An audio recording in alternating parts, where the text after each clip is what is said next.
I never imagined the day I'd see them again. My parents, my so-called family, and my twin sister all showing up on my doorstep like unwelcome ghosts. I still remember the day I was forced out at 16, the way my world shattered into a million pieces, and how I was left with nothing but a tattered tent and a burning desire to prove them all wrong. I'm not one for dramatic, tearful confessions, but this story is as real as it gets, and I need you to understand every grueling step I took on this journey. I was born into a family that, on the surface, looked normal. My twin sister Elena and I shared everything, our secrets, our dreams, even our struggles. But beneath that facade was a family built on favoritism and manipulation. My parents always played favorites, and despite sharing the same face, Elena was treated like the golden child, the one who could do no wrong. I was always the burden, the extra piece of baggage that weighed them down. At 16, when I dared to question their decisions and stand up for myself, everything changed in an instant. One evening, after another argument that left me breathless and trembling, I was shoved out of our crumbling home. "Don't come back!" my father yelled, slamming the door behind me. Elena's tearful eyes and my mother's cold stare burned into my memory as I stepped into a world I wasn't ready for. With nothing but the clothes on my back, I found refuge in an abandoned lot on the outskirts of town, where a battered tent became my entire world. Living in that tent was brutal and isolating. I scavenged for food at odd hours, slept under a starless sky, and faced the daily humiliation of a society that looked right through me. I learned to navigate the world on my own, hustling odd jobs, accepting little favors from kind strangers, and slowly piecing together a semblance of a life. Every time I passed a glance of the comfortable lives of my peers, I recalled the moment my family had tossed me aside like yesterday's trash. There was no room for forgiveness in my heart, only a growing, unquenchable thirst for retribution. I worked tirelessly, fueled by anger and determination. Every setback only added fuel to my fire. I took on multiple jobs, sometimes working late into the night to scrape together enough money for a small apartment. Every day was a struggle, and every night, as I lay in that cold, damp tent, I rehearsed the day I'd finally have enough power to turn the tables on those who had abandoned me. I wasn't looking for a quick fix. I was building something lasting, something that would force them to face the consequences of their cruelty. Years passed in a blur of hard labor and quiet resolve. I moved from one dead-end job to another, always saving every penny and investing in my education when I could. I read every book on personal finance, every article on real estate, and even attended night classes to better my prospects. I was determined to create a life where I wouldn't have to rely on the mercy or validation of anyone, least of all the people who had thrown me away. I vividly remember the moment I signed the papers for my first house, a modest two-bedroom home in a safe neighborhood. It wasn't a mansion, but it was mine. Every brick in that house represented years of struggle, sacrifice, and the pain of abandonment. I spent months fixing it up, turning it into a true sanctuary. I installed new flooring, painted the walls with warm, inviting colors, and even built a small garden out back, a symbol of the life I was nurturing after years of desolation. Friends and acquaintances marveled at my transformation. They would ask, "How did you do it?" And all I could do was smile, though inside I knew the answer was as bitter as it was sweet. I built my life from the ashes of my past. I didn't need their pity or admiration. I needed quiet satisfaction, knowing that I had finally carved out a space in the world that was entirely my own. Then came the day I'd been dreading for years, a day that had been silently building up in my mind with every success I achieved. I was sitting at my kitchen table, sipping my morning coffee and planning the week ahead when I heard the doorbell ring. I wasn't expecting any visitors. When I opened the door, I was stunned to see my parents, Elena, and, to my absolute disbelief, Elena's husband and 2 kids, standing there like a parade of regret. Their eyes darted around my house, and for a moment, I could almost see the panic behind their forced smiles. "Hi, honey," my mother said in a tone that dripped with insincerity. "We need to talk." Talk? After all these years, after all I'd built, they expected me to just welcome them in as if nothing had happened? My throat tightened as I recalled the memory of being tossed out, and a cold fury began to rise. "I'm sorry," I said, my voice clipped and measured, "but I'm not sure what you want." My father stepped forward. We've been through a lot, and we want to make amends. We were wrong, and we need your help now. Help? I couldn't help but laugh, a bitter, hollow sound that echoed in the quiet hallway. Help? After everything you did to me? You think you can just waltz back into my life and demand a place here, like you have some kind of right to my home? Elena's eyes flashed with something akin to fear, maybe guilt, but it wasn't enough. I had long since learned that forgiveness was a luxury I couldn't afford. We have a family, she mumbled, and her voice was barely audible. The conversation escalated quickly. They insisted that, despite the years, blood was thicker than water and that the past should be left behind. I told them exactly where the past belonged, buried, with all its regret and cruelty. I didn't want them in my home, in my carefully constructed sanctuary. I wasn't going to let them tear down everything I'd built with their entitled demands. I listened as they pleaded, as they tried to justify their actions with stories of hardship and redemption. But every excuse, every half-hearted apology, only reminded me of the betrayal that had defined my teenage years. I had rebuilt my life brick by brick, not by forgiving the ones who'd kicked me out, but by vowing never to be vulnerable to them again. I made it clear I was not their safety net, their second chance. I was my own person, and I wouldn't allow them to trample over my success. That day marked the beginning of a long, cold war. They didn't leave immediately. They hovered on my property like parasites, making calls, sending messages, and trying to manipulate anyone they could to get a foothold in my life again. They assumed that because I'd achieved financial independence and built a home, I'd welcome them back with open arms. I was wrong. I took decisive action. I changed my locks, installed security cameras, and even put up a no trespassing sign that wasn't just for show. I began documenting every instance of their unwanted visits, every phone call that carried the echoes of their past cruelty. I built a file, a dossier of evidence that one day I would use to ensure that they never, ever had any legal right to my property. I sought legal counsel to understand my rights, and I was advised to file a restraining order if necessary. I wasn't interested in a legal battle for its own sake. I wanted to send a clear message. My life was mine, and I wasn't going to allow the past to resurface and ruin everything I'd worked for. In the quiet solitude of my study, I prepared myself for the inevitable confrontation, planning every detail of how I would respond if they ever crossed the line again. Weeks turned into months. My parents' persistent intrusions slowly escalated from verbal pleas to aggressive demands. Elena, the twin who once shared my every secret, became the most insidious of them all. She would call, leaving cryptic messages about how everything would be all right if we were all together, and how I was abandoning my family by refusing to let them in. Each time, I'd listen to her voice, so familiar yet so foreign, and feel the old wounds reopen. I refused to give her the satisfaction of knowing she'd hurt me enough to break me again. Then came the day when I decided that enough was enough. I arranged a meeting with a mediator, an impartial professional who could help settle disputes without the heavy-handed interference of the courts. I hoped that by doing this, I could set firm boundaries and force them to acknowledge the reality of what they'd done. I sat across from them in a sterile conference room, watching as my parents shuffled their papers and Elena's family fidgeted uncomfortably. The mediator listened as I recounted every moment of my life since that fateful day, every hardship, every sleepless night in a cold, unforgiving tent. I laid out the facts. How I had built a home from nothing, how I had refused to let them have any part of the life I'd painstakingly constructed, and how their return was nothing more than an attempt to recapture a lost past. I wasn't interested in reconciliation. I was interested in setting the record straight. The mediator's eyes shifted between us, but I could tell they were as appalled by their behavior as I was.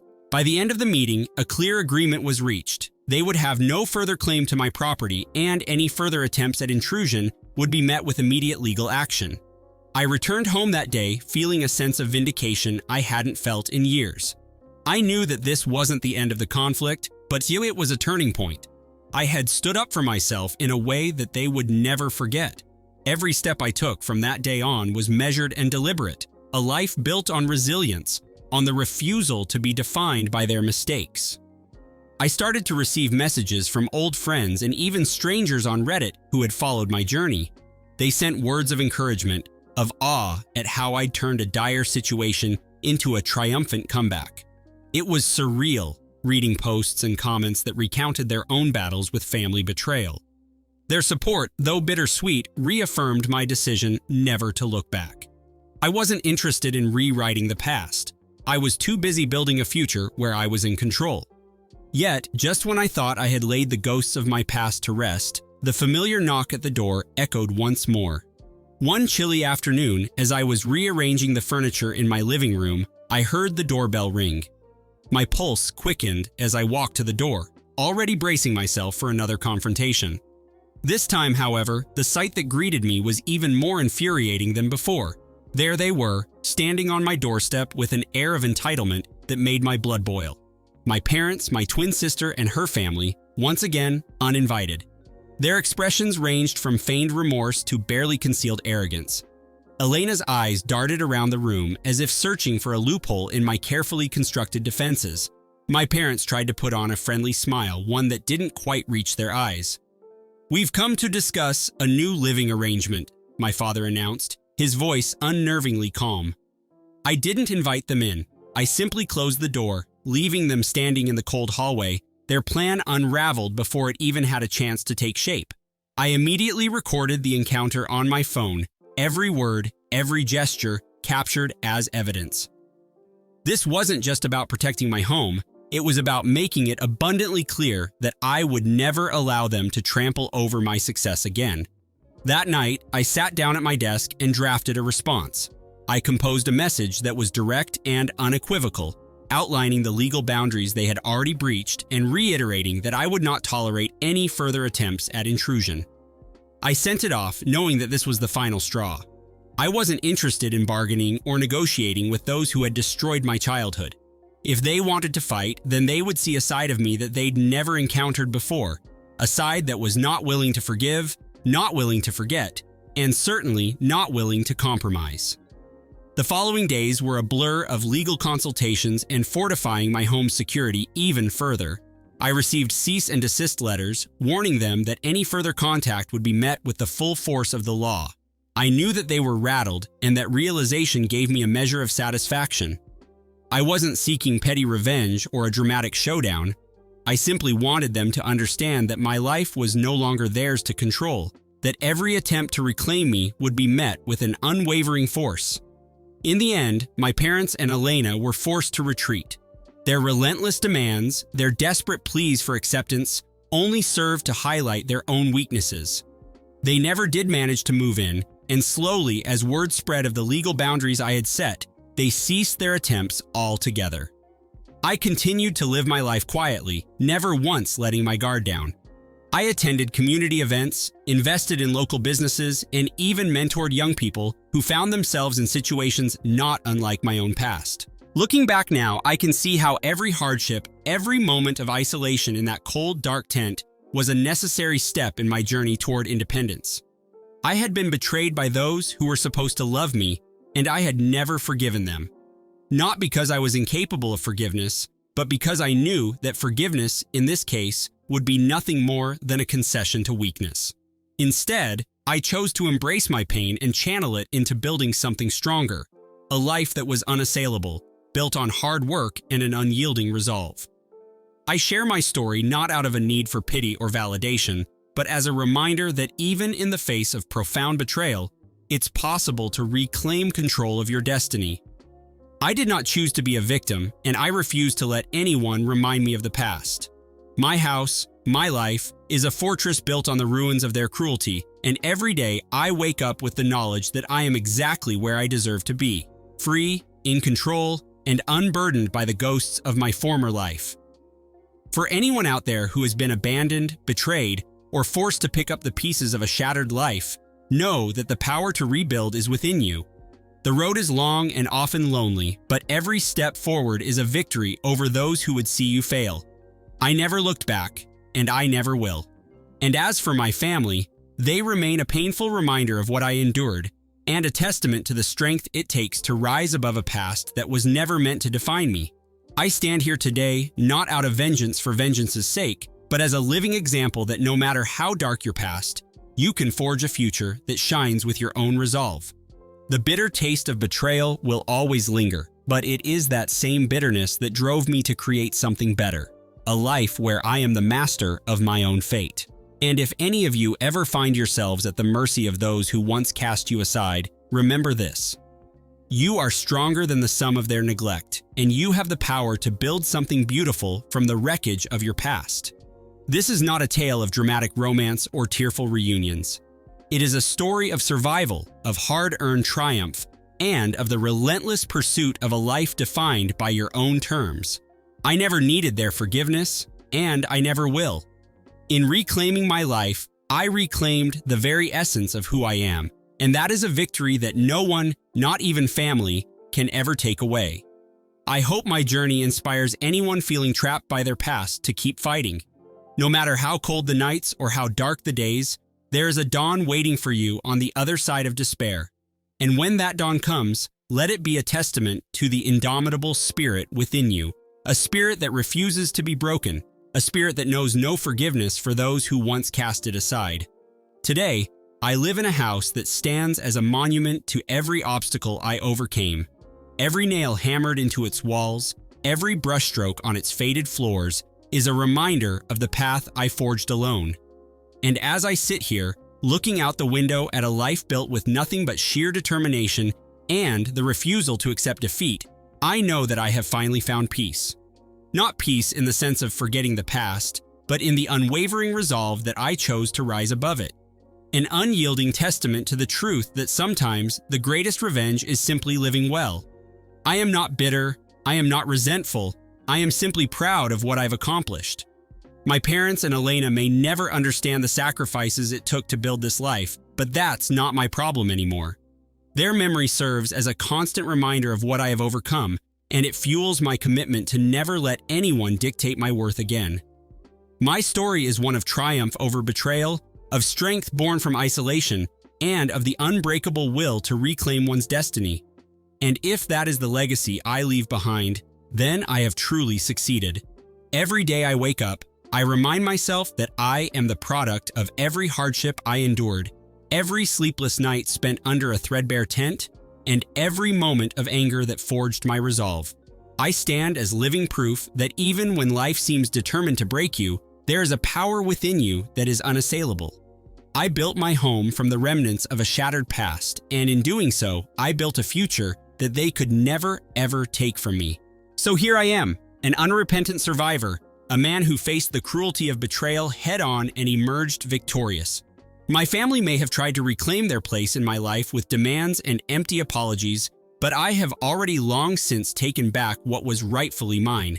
I built something far greater than a house. I built a life of independence, dignity, and unwavering self-respect. And that is the only legacy that truly matters. Let this be a reminder. The power to rise above your circumstances lies within you. No matter how low you fall, you have the strength to rebuild and to prove to those who doubted you that you are worth everything you work for. I never looked back, and I never will, and neither should you. This is my truth, raw and unfiltered. I share it not to incite pity or admiration, but to stand as evidence that even in the wake of betrayal, when you refuse to forgive and instead choose to take control of your destiny, you can create a life that is entirely and unapologetically your own.